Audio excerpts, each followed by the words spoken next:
آه، يا مساء الانوار، كيف اخباركم؟ عاملين ايه؟ السلام عليكم. طبعا وحشيني كالعاده، على الرغم ان احنا بنتقابل بس انا ما بشوفكوش. يمكن انتوا بتشوفوني وانا ما بشوفكوش.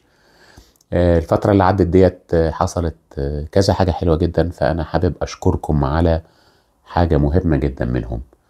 انا بقالي في الحمله بتاعه مصر جميله او المبادره بتاعه مصر جميله ما يقرب دلوقتي من 4 سنين ونص او 5 سنين. بعمل نفس المجهود وبروح في نفس الأماكن وبشرح لنفس الناس وبحكي دايما حواديت المناطق الأثرية بقدر ما أستطيع من إمتاع، لو كان عندي هذه القدرة يعني.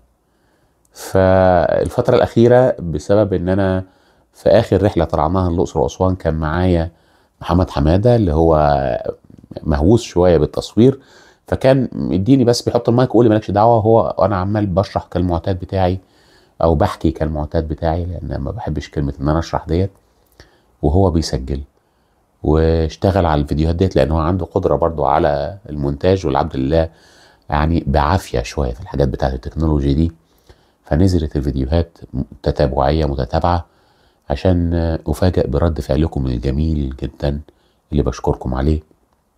حطيتوني في منطقه بتتساوى مع اللي مقدمه سامح حسين، وانا يعني هعتذر لسامح ان انا هشيل الالقاب، يعني فسامح يسامح بقى. آه، وده خلاني يعني محمل بجميل، محمل بإحساس من المحبة اللي جاية لي منكم، بشكركم عليه فعليا.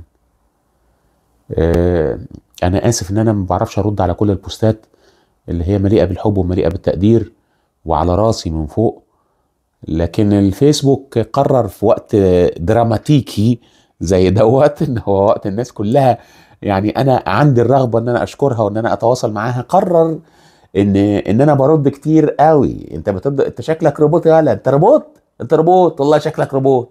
وقف، انت مش هترد دلوقتي على اي بوست من غير بوستاتك الشخصيه، علشان انت لو رديت هتطلع روبوت، خلي بالك. فاقف على جنب كده واقعد. من ساعتها وانا مش عارف ارد، يا دوبك شويه وابص الاقيه بيوقفني عن الرد لمده 3 ايام ولا حاجه. انا حاليا في هذا الوضع العاجز، احيانا بيوقفني عن الرد على صفحتي مع انه اسمه سوشيال ميديا. سوشيال يعني مفترض يبقى فيه سوشيالايزنج كده، يبقى فيه شيء من التواصل المجتمعي، اللي هو مانعني ان انا اعمله لان شكلي روبوت، وانا روبوت قديم خلوا بالكم. بشكركم تاني، بشكركم جدا على تقدير المجهود المتواضع اللي العبد الله بيعمله.